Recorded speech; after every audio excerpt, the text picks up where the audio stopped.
未来战机肯定不是隐身的天下，在大多数的国家连五代机的屁股还没摸到的时候，美国都已经准备放下隐身性能，收拾东西，拥抱速度和成本，让自家的飞机跑得快一点，数量多一点，拿之前造一架五代机的钱造个几十架无人高超音速战机，管你什么战区防御系统，莽就完了。导弹没法突防，那就战机直接上，自损800，伤敌1000。虽然自家不是很赚，但对面更亏，好歹还有200的差距呢。当然，更快更多只是战机的一个发展方向，之后的战机也可能更大，比如找美国普惠公司弄个 F135 发动机，在澳大利亚进点钢铁原材料，跟瑞典借点流星空导弹，再向英国的科巴姆公司买一套航电系统，自己在家组装一下，加俩无人机，搞一个体型更大、射程更远、火力更猛的战机也不是不行。所以更大、更快、更多、更远、更猛等方向，其实都是战机未来可以走的路。现在压力给到了隐身性能，为什么在战机之后的发展中没有将战机变得更隐蔽的选项？既然隐身不行了，未来又是否会出现一种大型远程对空战机，具备预警雷达的功能，还能带俩高超音速无人机与中远程空导弹，以火力取胜？一个大型战机顶现在一个编队，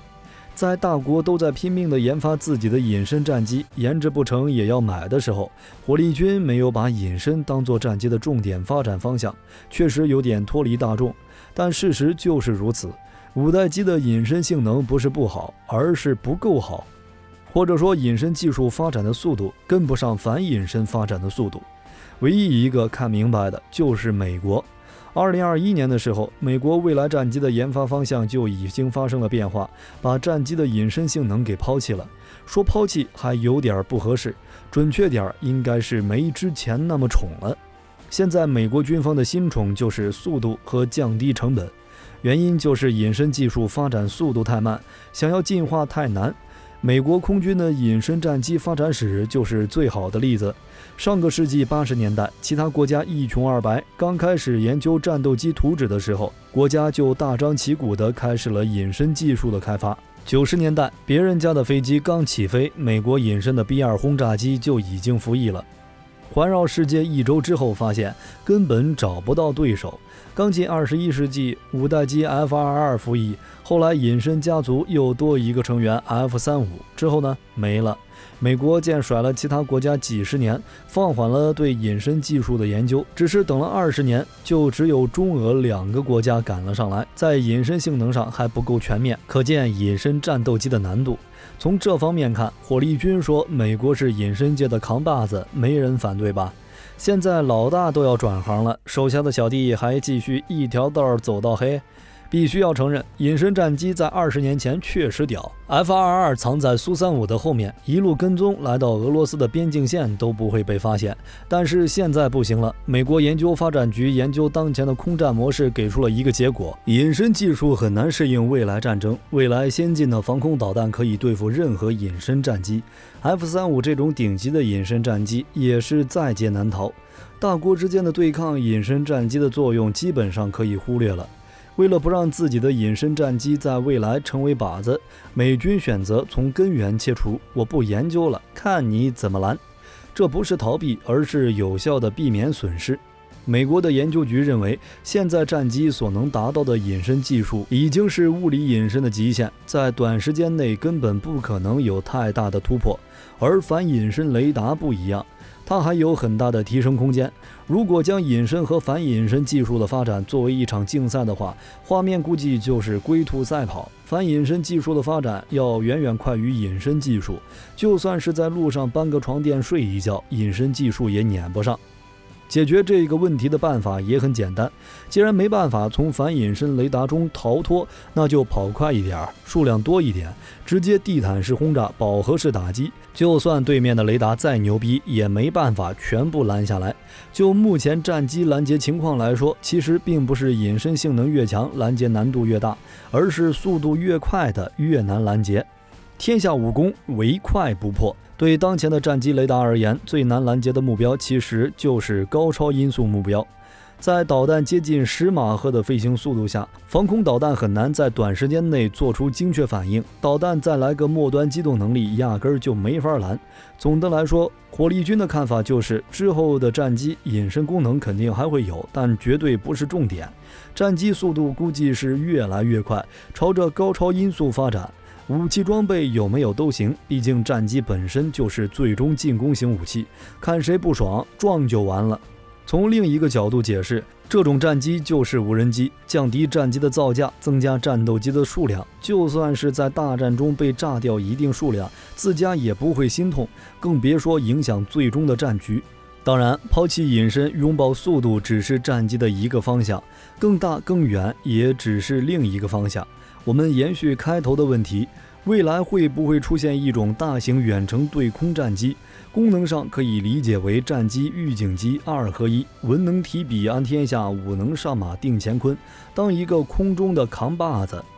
看到对面后直接开跑。想要完成这个目标，就需要在雷达、发动机、空导弹上下功夫。说实话，这种战机对于实力一般的国家是挺难的，但是对于美国这种不讲道理的国家，这都不叫事儿。第一点就是雷达，看不到对面，一切都是白搭。现代空战都是相隔几百公里发现对面之后开始的，这点美国没问题，毕竟美国的武器的招牌就是雷达先进。无论是天上飞的 F-35， 地上跑的 M1， 还是水上游的阿利伯克，千米之外取敌将首级都是热身。M35 和阿利伯克发射导弹，那都是100公里起步，更别提美军的编制中还有预警机。E3 这种有点老的火力军先不提，要看就看最新的，比如 E7 预警机。一架正常的 E7 预警机可以瞬间监视澳大利亚1/3的领土面积，在1万米的高空时， E7 预警机的最远观测距离达到了850公里，对低空战斗机目标下视探测距离达到370公里，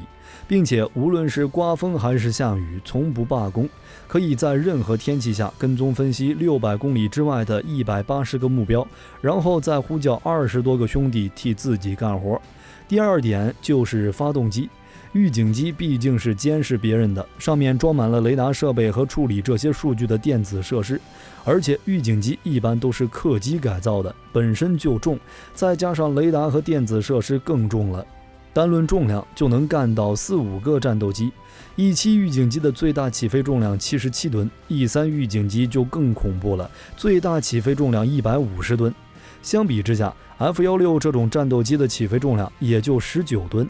按照火力军的想法，这种大型远程对空战机还要有攻击能力，也就是说需要挂载空对空导弹，数量也就不能少了。再怎么说名字上挂了一个大型，射1-2个就歇菜了，太 low 了，完全说不过去。所以挂载10几颗不过分吧？这一算，重量又加了2吨，也还行。E3 预警机都100多吨了，也没见它飞不起来。E7 预警机和 F-16 加在一块儿也才100吨，小意思。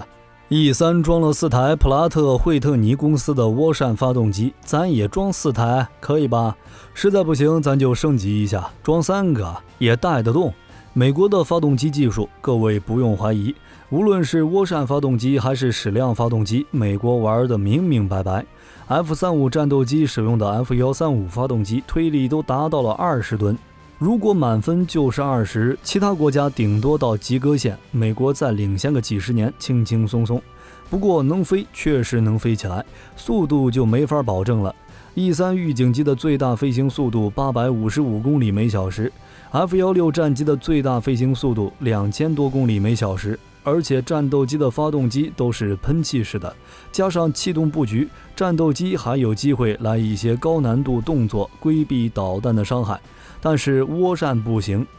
所以这种大型远程对空战机想要在空中做机动是没啥机会了。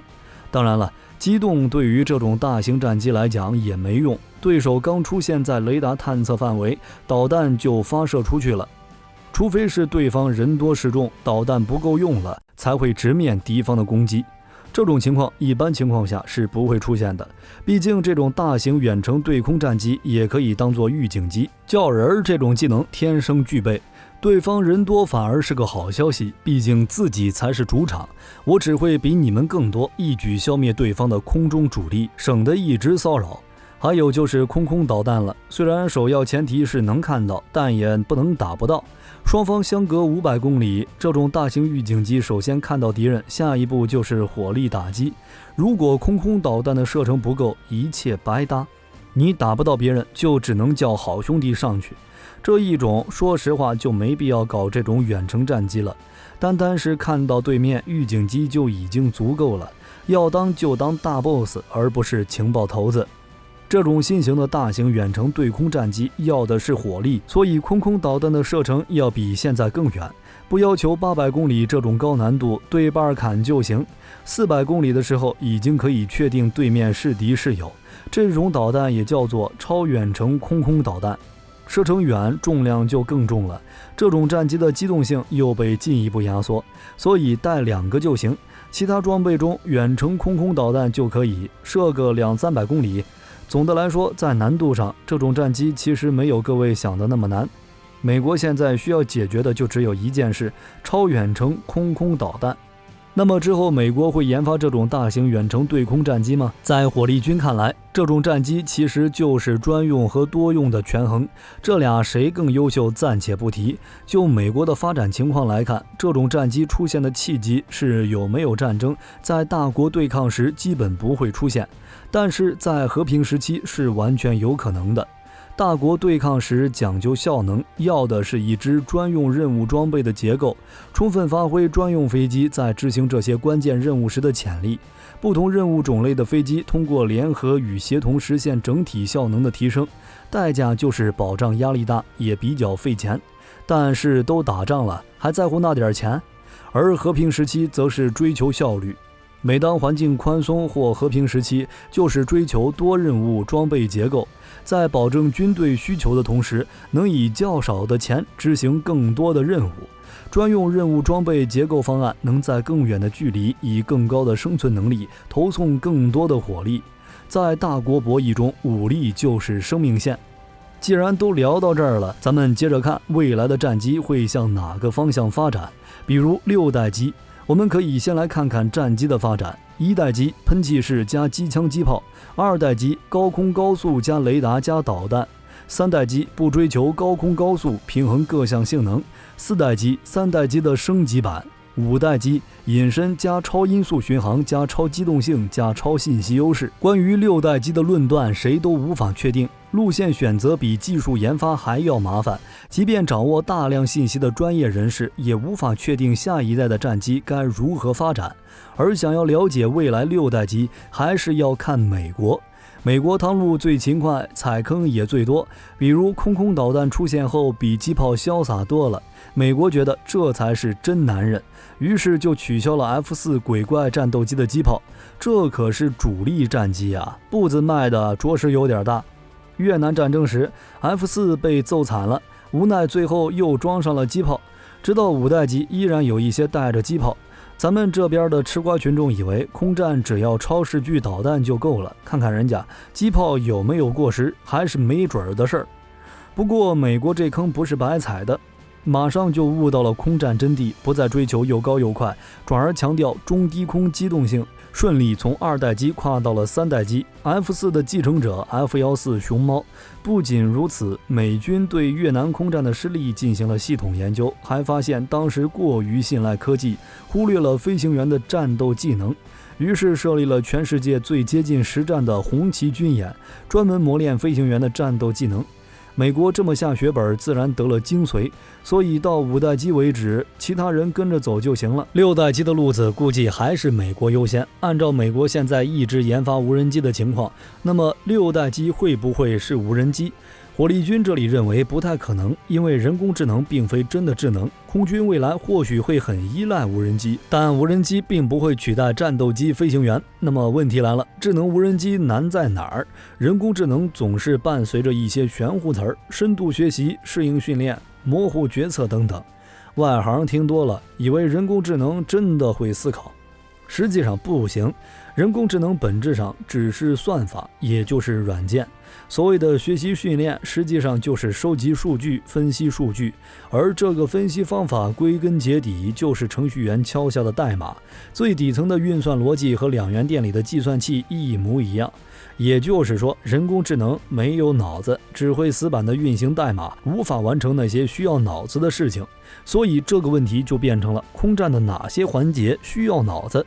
简单来说，所有计划外的事情都需要。举个例子，现在的飞机都有敌我识别器，相互发射无线电编码确认身份。假设智能战机的设定是攻击任何不发射识别码的单位，这就有点恐怖了。因为无线电码就少不了干扰破解这些事儿，一旦敌我识别器出现短暂的失灵或干扰，自己人就打成一锅粥了。所以稳妥起见，敌我识别都是综合措施，其中的关键就是飞行员判断。比如这种，哥们儿，3点钟方向是你吗？要知道，战争是一件高度对抗性的事情，破坏对手计划是日常工作，计划内是幸运，计划外才是常态。为此，人工智能必须把所有因素都考虑在内，写入代码。先不说这事儿能不能做到，即便做到了，电脑的计算量也快上天了。回到智能作战的话题，在空战模拟器上，电脑已经可以吊打人类飞行员，那是因为模拟器设定的条件就那么多，不存在意外，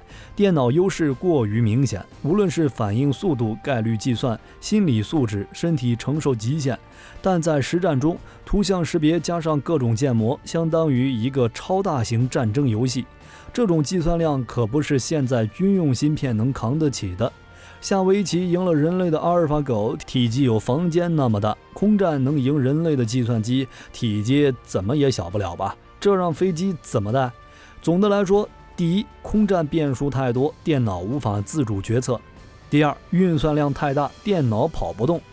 所以往近了想，6代机是无人的可能性很小，最大的可能就是5代机的强化版，跟3代机和4代机差不多。另一个方向就是带兄弟一起上，既然全自动战斗机这么困难，那可以搞一个半自动的嘛，无人机和有人机联合作战。这就是2015年美国空军研究实验室提出的中程僚机概念。火力军觉得这个想法不错，6代机身上藏俩无人机，来一手俄罗斯套娃。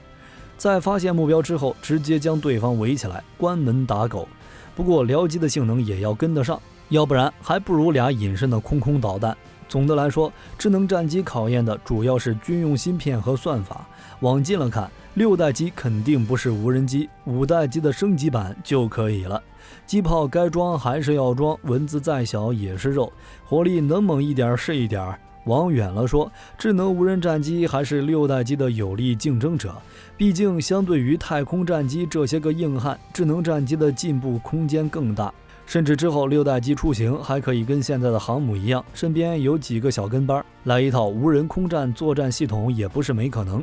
今天的视频到这儿就结束了，各位认为6代机会是什么样子？欢迎在视频下方留言评论。如果内容有不对的地方，也欢迎在视频下方指正。我是火力军，下期见。